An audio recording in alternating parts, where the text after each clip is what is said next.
नमस्कार, मैं हूं ललित और हमारा आज का मुद्दा है अब नमाज विवाद जली सियासी आग। तो बहुत बहुत स्वागत है आपका। आप देख रहे हैं छत्तीसगढ़ आज का मुद्दा और आज का मुद्दा अब नमाज विवाद जली सियासी आग। एक्चुअली जीजीयू के कुछ छात्रों ने एक ऐसा आरोप लगा दिया जिससे कि सियासी जगत में तूफान मच गया। दरअसल छात्रों ने यह आरोप लगाकर सनसनी फैला दी कि एक कैंप में हिंदू छात्रों को जबरदस्ती नमाज पढ़ाई गई। हालांकि इस मामले के सामने आने के बाद तमाम सवाल भी पैदा हुए कि आखिर इन बातों में कितनी सच्चाई है और इस मुद्दे पर सियासी दल उनका क्या कुछ कहना है। इस पर हम बात करेंगे, चर्चा भी होगी, मेहमान भी हमारे साथ जुड़े रहेंगे, लेकिन पहले ये रिपोर्ट देखते हैं। 26 मार्च से 1 अप्रैल तक एनएसएस कैंप में सब कुछ सामान्य था, लेकिन 30 मार्च को जब देश भर में ईद मनाई जा रही थी, हिंदू छात्रों का आरोप है कि ईद के दिन उन्हें नमाज पढ़ने के लिए मजबूर किया गया। जब छात्रों ने विरोध किया तो अनुशासनात्मक कार्रवाई की धमकी दी गई। छात्रों का आरोप है कि ये उनकी धार्मिक स्वतंत्रता का हनन है। नमाज का पूरी प्रक्रिया हो रही थी, वहाँ पे बाकायदा सभी बच्चे को अल्लाह अकबर बुलवाया जा रहा था। उसके बाद जब मैं बीच लाइन से निकल के बोला, एक और मेंबर से मैं बात किया कि ये सब क्या हो रहा है करके, फिर उन्होंने प्रोग्राम ऑफिस से जो टीचर थे उनसे बात किया, फिर मुझे अकेले में बुलाकर उन लोगों ने समझौता करना चाहा मेरे साथ। पूरा मामला गुरु घासीदास केंद्रीय विश्वविद्यालय से जुड़ा है। नाराज छात्रों ने यूनिवर्सिटी प्रशासन के खिलाफ पुलिस में शिकायत की है। छात्रों का कहना है कि मोबाइल फोन पर पाबंदी होने के चलते वो वीडियो नहीं बना पाए। इस बीच यूनिवर्सिटी प्रबंधन ने फैक्ट फाइंडिंग कमेटी बनाई है और एनएसएस कोऑर्डिनेटर दिलीप झा को पद से हटा दिया है। दिलीप झा फिलहाल तीर्थ यात्रा पर हैं, जिससे जांच की निष्पक्षता पर सवाल उठ रहे हैं। विश्वविद्यालय प्रशासन के द्वारा जो फैक्ट फाइंडिंग कमेटी बनाई गई है, उसमें यहाँ के वरिष्ठ प्राचार्य उसको हेड कर रहे हैं, चेयरमैन हैं और अनुभवी हैं। जल्दी ही इसके बारे में अपनी रिपोर्ट देंगे। तो इस दौरान ये कोई चीज़ हुई है तो विश्वविद्यालय प्रबंधन भी अपने स्तर पर इसमें कार्रवाई कर सकता है और इसकी जानकारी पुलिस के द्वारा ली जाएगी। तो निश्चित रूप से जो भी वैधानिक कार्रवाई बन पड़ेगी वो करेंगे। इस मामले ने अब राजनीतिक रंग भी ले लिया है। कांग्रेस ने इसे धर्मांतरण से जोड़ते हुए बीजेपी सरकार पर निशाना साधा। कांग्रेस का कहना है कि एनएसएस जैसे प्लेटफॉर्म का धर्म के लिए इस्तेमाल खतरनाक संकेत है। वहीं बीजेपी ने भी सख्त रुख अपनाया और निष्पक्ष जांच की मांग की है। ये एक जांच का विषय है और कठोरता के साथ में इसकी जांच होनी चाहिए और इस पर पूरी तरह से ऐसे यदि लोग हैं जिससे कि लोगों की धार्मिक भावनाओं को बच्चों का ठेस पहुंचा है, ये गंभीर बातें हैं। इसकी जो है पूरी तरह से जांच की जानी चाहिए और जो दोषी लोग हैं उसके ऊपर निश्चित तौर पर कार्रवाई की जानी चाहिए। देखिए, जो भी इस प्रकार के काम करेगा उनको अब इतना समझ लेना चाहिए कि अभी तक उन्होंने जो किया, अब आगे ये सब नहीं चलेगा। अगर किसी भी प्रकार का जबरदस्ती धर्मांतरण का काम कोई भी करेगा तो वो जेल के शिक्षों में होगा। गुरु घासीदास केंद्रीय विश्वविद्यालय देश के प्रमुख केंद्रीय संस्थानों में से एक है, जहां देश भर से छात्र पढ़ने आते हैं। ऐसे में एनएसएस जैसे गैर राजनीतिक और गैर धार्मिक प्लेटफॉर्म पर धार्मिक गतिविधियों का आरोप गंभीर है। जांच रिपोर्ट के बाद ही सच्चाई सामने आएगी, लेकिन छात्रों में डर और अविश्वास का माहौल है। अब निगाहें इस बात पर हैं कि दोषी कौन निकलता है और क्या कार्रवाई होती है। तो हम लगातार ये कहते हैं कि धार्मिक सद्भावना बनी रहनी चाहिए, लेकिन लगातार कुछ इस तरह के मामले सामने आ रहे हैं जो सवालों के घेरे में लाते हैं। लेकिन यहाँ तो ये मामला छात्रों से जुड़ा हुआ है, तो आखिरकार ये जो छात्र कह रहे हैं इसमें कितनी सच्चाई है, और ये भी बड़ा सवाल है कि उस वक्त छात्र सामने क्यों नहीं आए, और क्या वाकई मोबाइल नहीं होने से वो वीडियो नहीं बना पाया। तमाम चीज़ें, क्या इसके पीछे राजनीतिक बूगी आती है, ये तमाम चीज़ें राजनीतिक दायरे से देखी जाएगी। लेकिन पहले बंसल न्यूज़ के कुछ सुलगते सवाल। क्या एनएसएस के कार्यक्रम में नमाज पढ़ाने का आरोप जो है वो धर्म परिवर्तन से जुड़ा हो सकता है? बड़ा सवाल है। सवाल नंबर 2, छात्रों के आरोपों पर विश्वविद्यालय प्रशासन ने पहले दिन ही संज्ञान क्यों नहीं लिया? ये भी एक बड़ा सवाल है, क्योंकि इतना समय रुकी क्यों? सवाल नंबर 3, फैक्ट फाइंडिंग कमेटी के गठन के बाद मामले को सियासी तूल क्यों दिया जा रहा है? जब अब एक बार फैक्ट फाइंडिंग कमेटी का गठन हो गया, अब इस पर सियासत क्यों? और इसी पर हम चर्चा करने वाले हमारे साथ जो मेहमान है, चलिए उनका परिचय करा दे। रजनीश सिंह जी हमारे साथ जुड़ गए, पूर्व विधायक बीजेपी के, बहुत बहुत स्वागत करते हैं आपका। अमरजीत चावला जी हमारे साथ जुड़े हैं, पूर्व महामंत्री कांग्रेस के। अमरजीत जी आपका भी बहुत बहुत स्वागत। और डॉक्टर अनिल द्विवेदी जी हमारे साथ वरिष्ठ पत्रकार जुड़े हैं। अनिल जी आपका भी बहुत बहुत स्वागत है। बहुत दिनों के बाद मैं आपसे बातचीत कर पा रहा हूँ, और मैं शुरुआत आप ही से करना चाहूँगा। डॉक्टर साहब, किस तरह से देखते हैं, क्योंकि एनएसएस एक गैर राजनीतिक गैर धार्मिक का ये प्लेटफॉर्म है, लेकिन इस प्लेटफॉर्म पर इतने गंभीर आरोप लगना, इसको आप किस तरह से देखते हैं? क्या राजनीतिक षड्यंत्र की भी बू आती है या फिर कहीं ना कहीं कोई एक बड़ी लापरवाही सामने आई है? देखिए ललित जी, ये केंद्रीय विश्वविद्यालय का जो ताजा विवाद सामने आया है, निश्चित तौर पर यह सांस्कृतिक, नैतिक और शैक्षणिक संकट का प्रतीक है। वामपंथी विचारधारा को आगे बढ़ाने का मामला दिखाई दे रहा है। विश्वविद्यालय का कार्यक्रम था, एनएसएस का कार्यक्रम था। हम भी जब कॉलेज में थे तो एनएसएस ज्वाइन किए थे, लेकिन कभी नमाज पढ़ने की नौबत वहां नहीं आई थी। 150 बच्चे थे वहां पे, जिसमें से 140 हिंदू थे और 4 मुसलमान थे। क्या जरूरत आ गई नमाज पढ़ाने की वहां पर? और जिन लोगों को बहुत धार्मिक एकता, सद्भाव, सामाजिक सौहार्द इसकी चिंता है, जरा वह मदरसों में जाकर के राष्ट्रीय गीत गवाकर दिखाते। नमाज पढ़ा रहे हैं आप विश्वविद्यालय में। मैं यहां से मांग करता हूं, केंद्रीय विश्वविद्यालय के संरक्षक राष्ट्रपति और राज्यपाल होते हैं, मेरी यह मांग है कि इसकी कड़ी से कड़ी जांच की जाए, दोषियों को दंड दिया जाए। और ये ऐसे ये मामला नहीं निपटाया जा सकता। ऐसा नहीं है कि यह मामला पहली बार हुआ है। कर्नाटक में एक मुस्लिम छात्रा ने कहा कि स्कूल में मुझे हिजाब पहन के इजाजत आने दीजिए। स्कूल के प्रिंसिपल ने मना कर दिया। उन्होंने बोला कि स्कूल ड्रेस का अंग नहीं है, आपको स्कूल ड्रेस पहन के आनी होगी। हिजाब पहनने से मना कर दिया। अभी ब्रिटेन का ताजा मामला है। ब्रिटेन के स्कूल में जब बहुत ज्यादा मुस्लिम छात्राएं हो गई तो उन्होंने नमाज पढ़ने के लिए आवेदन किया। प्रिंसिपल ने मना कर दिया कि यहां नमाज नहीं पढ़ी जा सकती। लड़कियां कोर्ट चली गई और ब्रिटेन की कोर्ट ने आदेश दिया कि आप वहां नमाज नहीं पढ़ सकते, आप चाहे तो स्कूल बदलकर कोई और स्कूल ज्वाइन कर ले। जब इस तरफ से फैसले हो रहे हैं, इस तरह से सांस्कृतिक अवदान को बचाया जा रहा है, तब दूसरी तरफ गुरु घासीदास केंद्रीय विश्वविद्यालय में इस तरह का कृत्य। और मैंने तो सुना है कि वहां पर बाइबिल का भी प्रचार प्रसार होता आया है। ये शिकायतें बीच में हुई थी। कुलपति संज्ञान क्यों नहीं लेते ऐसी घटनाओं पर? तो ये जो सारे मामले हैं, इस पर निश्चित तौर पर कड़ा रुख अख्तियार करने की जरूरत है। और एक बात और कहना चाहूंगा कि विश्वविद्यालय में जिस तरह से ये नमाज पढ़ने के मामले हुए हैं, अभी कुछ लोग उदाहरण दे रहे थे कि आईआईएम में भी नमाज पढ़ी गई। आईआईएम में नमाज पढ़ी गई, लेकिन वो कैंपस के बाहर पढ़ी गई। उसके 80% जो नमाज पढ़ने वाले थे वो मुस्लिम युवक थे, उनको कहीं प्रॉब्लम नहीं थी। लेकिन जहां पर 150 बच्चे हिंदू हो, तब सिर्फ 4 मुस्लिम बच्चों के लिए आप नमाज पढ़वा रहे हैं उन हिंदू बच्चों से। यह सरासर अन्याय है, गलत है और हिंदू सांस्कृतिक प्रतीकों पर चोट करने वाला सवाल। बिल्कुल। लेकिन अनिल जी, एक सवाल ये भी खड़ा हुआ, जरूरत है इसका कड़ा विरोध जी, होगा। एक सवाल ये भी खड़ा होता है कि ये बच्चे तो काफी बड़े थे, वो विरोध कर सकते थे, उठ जाते, वो नमाज नहीं पढ़ते। अगर उनको नहीं पढ़ना था, विरोध उसी वक्त करते। क्या इसके पीछे भी आप कोई कारण दिखते? इसमें मैंने पता किया, घटना वाकई कुछ दिनों की पुरानी है। और जब छात्रों ने इस पर आपत्ति जताई तो सबसे पहले तो प्रोफेसरों ने कहा कि इस पर कुछ कार्रवाई करेंगे, ऐसा करके उनको कुछ दिन चुप रखा गया। लेकिन जब मामला नहीं सुलझा, जब विवाद बढ़ने लगा, तब उन बच्चों ने आकर के आज और कल मीडिया के सामने आकर के बयान दिया कि इस तरह की घटना हुई है। इसका मतलब यह है कि वहां के जो कुलपति हैं, जिन पर भ्रष्टाचार के आरोप हैं, जिन पर तमाम तरह के आरोप हैं, ऐसे कुलपति ने इस मामले को दबाने की कोशिश की। और यदि यह चीज हुई है, यह निश्चित तौर पर आपत्तिजनक है। निश्चित तौर पर युवाओं का अधिकार था कि अगर कोई गलत चीज वहां पर हुई है, मैं नमाज पढ़ने का विरोध नहीं कर रहा हूं, लेकिन शैक्षणिक संस्था में जहां सुप्रीम कोर्ट ने भी मना किया है धार्मिक कार्रवाई धार्मिक करने के लिए, वहां पर आप किस अधिकार के साथ वहां पर नमाज पढ़ने की इजाजत दी गई? यह निश्चित तौर पर गलत कार्रवाई है। इसका कठोर से कठोर संज्ञान लेने की जरूरत है, ताकि भविष्य में कोई और बिल्कुल। देखिए, अब इस पर राजनीतिक दलों के नेताओं का क्या कुछ कहना है वो भी हम सुन लेते हैं। रजनीश जी, मैं आपका रुख करूंगा। देखिए, अभी तक तो आप कांग्रेस को कटघरे में खड़े करते रहे, धर्मांतरण के मुद्दे पर घेरते रहे। अब आपकी सरकार है और आपकी सरकार में ये मुद्दा सामने आया और कांग्रेस अब आपको घेर रहा है।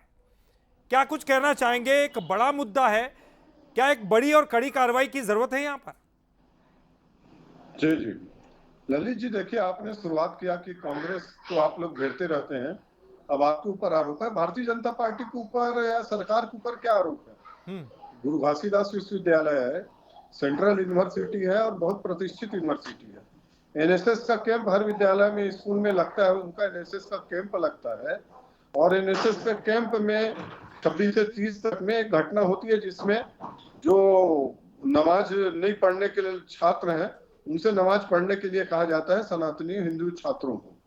लेकिन आप एक प्रश्न और किए थे द्विवेदी जी से कि आखिर छात्रों ने इतने दिन तक चुप क्यों रहा। देखिए सामान्य बात है ललित जी कि जो छात्र वो पढ़ने लिखने यूनिवर्सिटी कॉलेज में आता है, पूरे ऑल इंडिया स्तर के यहाँ पर छात्र छात्राएं आते हैं और उनको लगता है अपना शैक्षणिक कैलेंडर पूरा करें, आगे पढ़ लिख करके हम जो भविष्य है रोजगार है उसकी ओर जाएं।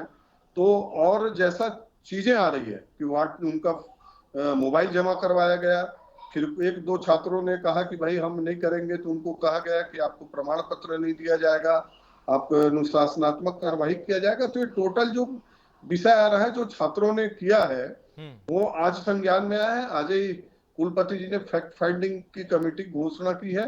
एफआईआर के लिए भी थाने में जो संबंधित थाने वहां गए हैं, थाने से भी उनको यूनिवर्सिटी को 3-4 बिंदुओं पर जानकारी मांगी गई है। मैं इतना कह सकता हूं कि ये बहुत ही निंदनीय घटना है। यदि जानबूझ करके ऐसा करवाया गया है, ऐसा उन लोगों से दबाव पूर्वक करवाया गया है तो, और ये भी विश्वास दिला रहा हूं कि जांच के बाद जो तथ्य आएंगे, जो भी दोषी होगा इसमें किसी को नहीं बख्शा जाएगा, कड़ी से कड़ी कार्रवाई इनके खिलाफ में की जाएगी। चलिए अब अमरजीत चावला जी हमारे साथ जुड़े हुए हैं कांग्रेस से। अमरजीत जी, फैक्ट फाइंडिंग कमेटी बन गई है, अब आपको क्यों लगता है कि ये काम नहीं कर पाएगी और आप लगातार आरोप भी लगा रहे हैं, क्या आपको लगता है कि धार्मिक दबाव के चलते तमाम चीजें हो रही हैं? नहीं ललित जी, देखिए ना हम कोई दबाव बना रहे हैं, ना हम कोई आरोप लगा रहे हैं, ना हमारा कांग्रेस पार्टी का इस सब चीज़ों से कोई लेना देना रहता है। ये एनएसएस कैंप का मामला था। केंद्रीय यूनिवर्सिटी में काम करने वाले प्रोफेसर दिलीप झा के ऊपर आरोप लगे हैं। 30 तारीख की घटना थी, 15 दिन बाद ये मामला सामने आया है। मुझे तो लगता है दाल में जरूर कुछ ना कुछ काला है। असल में देखिए, हमको आज चिंता इस बात की करनी होगी, इस बात पे विचार करना होगा कि लगातार भारतीय जनता पार्टी की जहां जहां पे सरकारें हैं उन प्रदेशों में लगातार अल्पसंख्यकों के विरुद्ध लगातार षड्यंत्र हो रहे हैं। आप ही देखिए, कल ही आपके मध्य प्रदेश में कैसे जैन संतों के साथ मारपीट की घटना हुई। और भारतीय जनता पार्टी के लिए तो मैं सिर्फ इतना बोल सकता हूं कि घर की दीवार में खुद किया है सुराख तुमने, घर की दीवार में खुद किया है सुराख तुमने, अब कोई झांक रहा है तो शिकायत कैसी। असल में पिछले 12-13 सालों से ललित जी हिंदुस्तान में स्थिति ये हो गई है। थोड़ा क्लियर कर दीजिए, वो घर में सुराख कौन सा है और कौन झांक रहा है? निश्चित तौर पर मैं वही ललित जी, मैं वहीं आ रहा हूं कि आज हिंदुस्तान में धर्म और मजहब के नाम से, जाति और संप्रदाय के नाम से जहर बोने का काम लगातार भारतीय जनता पार्टी की सरकार कर रही है। नफरत फैलाने का काम कर रही है। गंगा जमुनी तहजीब को खत्म करने का जो प्रयास किया जा रहा है, लोगों के बीच में जो आपसी प्यार था, सौहार्द था, उसको खत्म करके लोगों के बीच में एक अविश्वास की भावना पैदा हो गई है। ये सब उसी का नतीजा है, क्योंकि भारतीय जनता पार्टी गांधी की विचारधारा पर चलना ही नहीं चाहती है, गोडसे की विचारधारा पर चलना चाहती है। पर यहां पर बात यह है कि ऐसी घटना का कोई वीडियो फुटेज नहीं है, कोई फोटो नहीं है। 15 दिन के बाद लोग सामने आ रहे हैं। दिलीप झा प्रोफेसर के ऊपर जो आरोप लग रहे हैं, इसमें कितनी सत्यता है? क्या यह प्रदेश को किसी धर्मांधता की ओर धकेल के फिर से कोई दंगा फसाद करवाने का षड्यंत्र तो नहीं था? आज ये हमको समझना होगा कि नफरत को नफरत से खत्म नहीं किया जा सकता, नफरत को प्यार से ही खत्म किया जा सकता है। जहर को कभी जहर से खत्म नहीं किया जा सकता, उसके लिए दवाई की ही जरूरत पड़ती है। नहीं, लेकिन इस मामले में अपना स्टैंड तो क्लियर कीजिए। क्या कांग्रेस ये मानती है कि धर्मांतरण हो रहा था? आप क्या मान रहे हैं इसको? निश्चित तौर पे धर्मांतरण, देखिए मेरा ये कहना है ललित जी, कोई भी घटना अगर जबरदस्ती कहीं होती है, अगर उसमें कोई दोषी पाया जाता है, वो किसी भी धर्म जात संप्रदाय का हो, अगर किसी की धार्मिक आस्था के साथ खिलवाड़ होता है, किसी के साथ जबरिया कोई काम किया जाता है, तो वो दोषी है। और बाबा साहब के संविधान के अनुसार हमें न्याय प्रणाली पर पूरा भरोसा है, उसको सजा मिलनी चाहिए। लेकिन झूठ बोलकर, इस तरह का प्रोपेगेंडा फैलाकर, नफरत के जो काम करने का काम भारतीय जनता पार्टी की सरकारें जहां जहां वहां होता है, वो बिल्कुल नहीं होना चाहिए। क्योंकि हम सब आपस में भाई हैं, आपस में प्यार की भावना के साथ आगे बढ़ने का काम करना चाहिए। और खासकर जब छत्तीसगढ़ में सुशासन त्योहार मना रही है भारतीय जनता पार्टी की सरकार, और उस दरमियान इस तरह की घटनाएं आती है, वो भी 15-15 दिन बाद, वो भी जिसका कोई वीडियो, रजनीश जी जवाब दीजिए। मुझे लगता है दाल में कुछ ना कुछ काला है। रजनीश जी, उनको दाल में कुछ काला लग रहा है, वो साफ तौर पर कह रहे हैं कि सुराग तो आपने किया, अब उसमें से लोग झांक रहे हैं, लेकिन क्या वो आपकी गलती थी? क्या आपको लगता है कि धार्मिक रूप से आपने जो माहौल पैदा किया, जो कांग्रेस आरोप लगा रही है आप पर, उसी का नतीजा है कि यहां पर दूसरी तरफ से भी यही स्थिति निर्मित हो रही है? ललित जी, हमारे मित्र अभी बड़ा एकदम बुलेट ट्रेन टाइप का चल रहे थे। ये अभी अपने घर में जाएंगे ना तो इनके बच्चे जो 10वीं 11वीं भी पढ़ रहे होंगे, ये इनसे पूछेंगे कि पापा आप ललित जी ने क्या प्रश्न किया था और आप किस दिशा में चले गए, वो क्या जवाब दे रहे हैं, जो विषय आई है वो क्या विषय है और वो जवाब क्या दे रहे हैं। अब मैं उस विषय में जाऊंगा तो इनके पास तो है नहीं कुछ। बंगाल में जो हो रहा है इनके मुंह से, इनके किसी नेता के मुंह से निकल नहीं रहा है और जहर फैलाने की बात कर रहे हैं। जीवन में जहर फैलाने के साथ कांग्रेस ने कुछ दिया नहीं है देश को। जातिवाद के नाम पर, क्षेत्रवाद के नाम पर, तुष्टीकरण के नाम पर, सांप्रदायिकता के नाम पर, और अब जो ये सब चीजें ठीक हो रही हैं तो इनको पीड़ा हो रही है। तो इसलिए यदि उस विषय में बात करेंगे तो मैं इनको आईना दिखा सकता हूँ, लेकिन जो विषय है कि सुराख आपने किया है क्या, वहां पर एनएसएस का कैंप भारतीय जनता पार्टी की सरकार करके गई है। कर्नाटक की जो घटना जिसका द्विवेदी जी ने जिक्र किया, इनके सरकार से पूछ के हुआ था। वो लड़की जो कॉलेज में मांग कर रही थी कि मैं बुर्का पहन के स्कूल आऊंगी, वहां के मुख्यमंत्री से पूछ के गए थे क्या, तो सरकार से पूछ के गए। तो कुछ तो थोड़ा देखो, छत्तीसगढ़ की जनता देख रही है, समझ रही है किस विषय पे क्वेश्चन है, का डिबेट हम कर रहे हैं, उस विषय में कुछ तो तथ्य तर्क रखो। चावला जी कुछ भी मत बोलो, इतना छत्तीसगढ़ की जनता सब पढ़ी लिखी है, समझती है, जानती है। हम जिस विषय पर डिबेट कर रहे हैं कि 30 तारीख को घटना हुआ है, 15 तारीख तक क्या कर रही थी, कहाँ आया था, बताओ। आपके पास जानकारी था, आपने क्यों नहीं बताया। आपके पास यदि जानकारी थी, कांग्रेसियों के पास जानकारी थी, तो आपने अमरजीत जी वो ये सवाल उठा रहे कि चलिए आपने सवाल उठाया, थोड़ा पहले उठा देते अगर आपके पास जानकारी थी तो। आरोप नहीं है ना, वो ये भी सवाल उठा रहे कि आप जैसे कि अनिल जी ने जिक्र किया था कर्नाटक वाले मामले पर आपकी टिप्पणी नहीं आती, बंगाल में जो मुर्शिदाबाद में हो रहा है उस पर आपकी टिप्पणी नहीं आती। इस तरह की चीजों से कई बार उनको लगता है कि नुकसान मत हो, इसलिए वो बता ही नहीं पा रहे थे। अब जब इस तथ्य सामने आए हैं तो कुलपति भी उसके जांच करवा रहे हो, थाने में भी जांच हो रही है। और मैं आपको फिर बोल रहा हूँ चावला जी कि जो भी इसमें दोषी पाए जाएंगे, सम्मत जो कड़ी से कड़ी कार्रवाई की जा सकती है की जाएगी। भारतीय जनता पार्टी माननीय विष्णुदेव जी की तो बड़ी कार्रवाई करने की बात कह रहे हैं रजनीश जी। जी जवाब दीजिए अमरजीत जी, अमरजीत जी जवाब दीजिए। ठीक है सर, रजनीश जी ठीक है, उनका जवाब ले लेते हैं। देखिए रजनीश जी अब शांति से सुनिएगा मेरी बात। मैं जब अपने घर जाऊंगा ना तो मेरे बच्चों को यह शिक्षा दी गई है कि वो कहते हैं कि अव्वल अल्लाह नूर उपाया कुदरत के सब बंदे, एक नूर ते सब जग उपजा, कौन भले कौन मंदे। हम उस धर्म और उस संप्रदाय का पालन करते हैं जिसके 7 साल और 11 साल के साहबजादों ने सनातन की रक्षा के लिए अपनी जान दे दी थी। तो हमको मत ये पाठ पढ़ाइए। हम तो वो हैं जब सुबेरे सूर्योदय के पहले उठ के सूर्य को अर्घ देते हैं और अपने माता पिता का प्रणाम करके घर से निकलते हैं। अरे हम रजनीश जी सुन लीजिए, अरे आप सुन लीजिए, शाम को जब अरे हम तो उन लोगों में से जो सूर्यास्त के बाद फूल भी नहीं तोड़ते। अरे रजनीश जी, अरे देखिए मैं ऐसा बहस नहीं करता रजनीश जी, मैं आपके बीच में नहीं बोला, आप मेरी बात सुनने का। ठीक है रजनीश जी सुन लेते हैं उनकी बात, अमरजीत जी की बात सुन लेते हैं, फिर मैं आपके पास आऊंगा। अरे मेरी बात सुन लीजिए रजनीश जी, अरे आप क्यों इतना बेचैन हो रहे, क्यों इतना बौखला रहे। अगर आप चोर नहीं है, आपकी गलती नहीं है तो हमारी बात सुनिए। नहीं रजनीश जी मेरी बात सुनिए ना, ललित जी इनको रोकिए। ठीक है रजनीश जी, रजनीश जी मैं आपके पास आऊंगा, रजनीश जी मैं आपके पास आऊंगा। सर प्लीज मैं आपके पास आऊंगा, आपका ही सवाल था मैं उनके पास ले गया हूँ, वो उसी का जवाब दे रहे हैं और नफरत फैलाने का काम किया जाता है। आप सब सुनना ही। ठीक है सर, मैं वो सवाल ले लूंगा उनसे, कर्नाटक वाला वहां का सवाल भी लूंगा, मुर्शिदाबाद का भी लूंगा। गलती करते हैं ऊपर से स्वीकार भी नहीं करना चाहते। जी अमरजीत जी अपनी बात कंप्लीट कीजिए। जी अमरजीत जी अपनी बात कंप्लीट कीजिए, फिर मैं अनिल जी के पास जाऊंगा। ठीक है सर। ललित जी मेरे से प्रश्न है।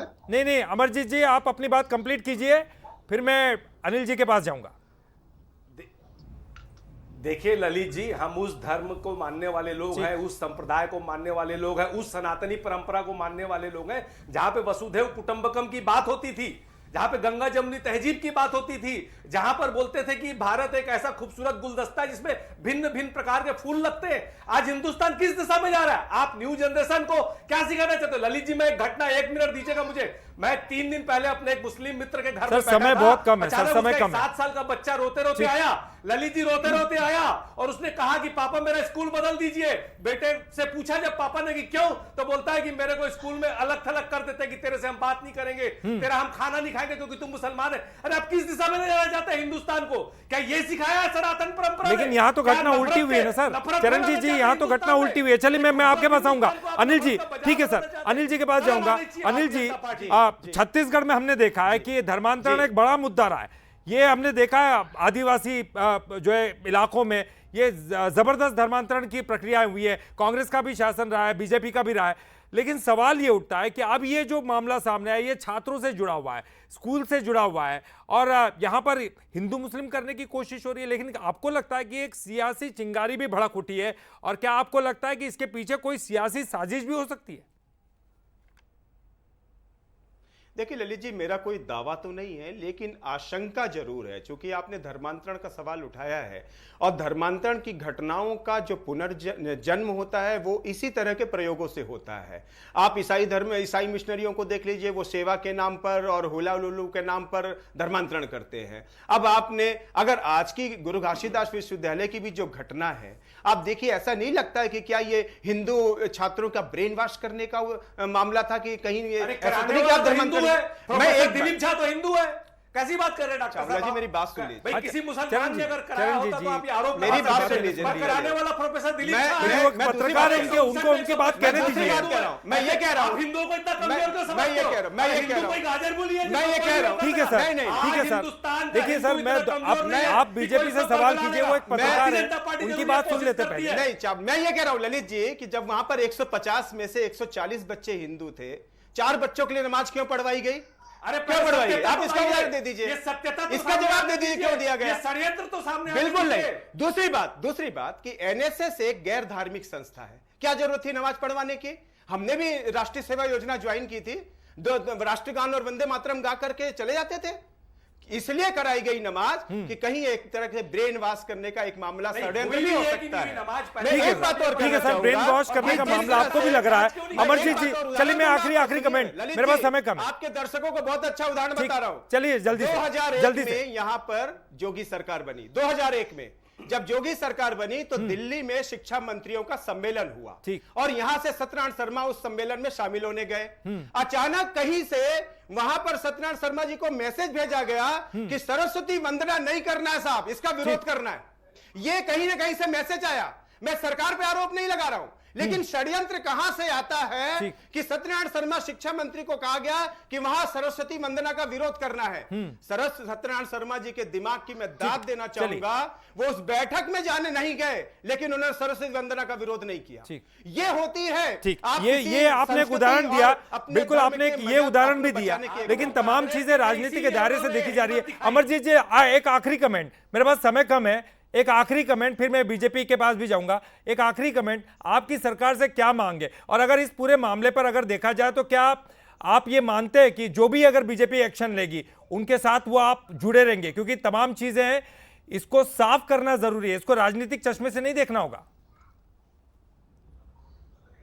नहीं, बिल्कुल ललित जी, मेरा तो ये साफ साफ मानना है, अगर इस तरह की कोई घटना हुई है तो दोषियों को कड़ी से कड़ी सजा मिलनी चाहिए। किसी की भी धार्मिक आस्था के साथ खिलवाड़ करने की इजाजत किसी को नहीं दी जा सकती। पर ये अगर ये षड्यंत्र है तो उसका भी खुलासा होना चाहिए। और मैं तो यही कहना चाहूंगा कि जहां जहां भारतीय जनता पार्टी सरकार होती है वहीं इस तरह अब राजनीति नहीं। सर रजनीश जी, एक आखिरी 10 सेकंड मेरे पास है।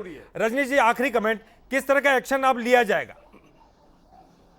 निश्चित रूप से ललित जी, मैंने कहा कि जांच कमेटी बनी हुई है और जांच कमेटी के जो रिपोर्ट आएगी विधि सम्मत कड़ी से कड़ी कार्रवाई की जाएगी। और ये जो बार बार बोल रहे हैं ना, तो इनको अभी अब विषय आज का नहीं है। इनका जो धर्मनिरपेक्षता है बंगाल में चुप है। 3 हिंदू काट दिए गए, इनकी धर्मनिरपेक्षता चुप है। और जिस परंपरा की बात करते हैं वो परंपरा ऐसी बात नहीं करती है। इनमें यदि साहस होता है, नैतिक साहस होता, तो ये इस तरह की बातें नहीं करते। और जो षड्यंत्र कह रहे हैं कि षड्यंत्र है कि नहीं है, तो पहले इसको तो देख लो कि जांच। लेकिन सवाल ये उठता है, देखिए रजनीश जी और चरणजीत सिंह, अमरजीत जी, देखिए, तमाम चीज़ें तो राजनीतिक एंगल से देखी जाती है। हिंदू मुस्लिम पर आरोप लगाते, मुस्लिम हिंदू पर आरोप लगाते, बीजेपी कांग्रेस पर, कांग्रेस बीजेपी पर। लेकिन ये छात्रों के बीच की बात है। कितना अच्छा होता कि अगर नमाज होती और हिंदू छात्र भी उस नमाज में बैठ जाते बिना विरोध किए।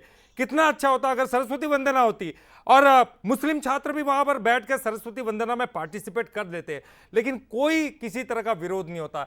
ये आपसी वैमनस्य हमको कहां तक ले जाएगा, ये भी हमको देखना जरूरी होगा। और हर बात हमें राजनीतिक चश्मे से नहीं देखनी होगी। कम से कम ये छात्रों के बीच का मामला है, लेकिन एक्शन जरूरी है। बहुत बहुत शुक्रिया रजनीश जी, आपका भी बहुत बहुत शुक्रिया। अमरजीत जी, आपका भी बहुत बहुत शुक्रिया। अनिल जी, आपका भी बहुत बहुत शुक्रिया। तो अब नमाज विवाद, जली सियासी आग, ये हमारा आज का मुद्दा था। आज का मुद्दा में फिलहाल के लिए इतना ही, लेकिन बंसल न्यूज पर खबरों का सिलसिला लगातार जारी है। और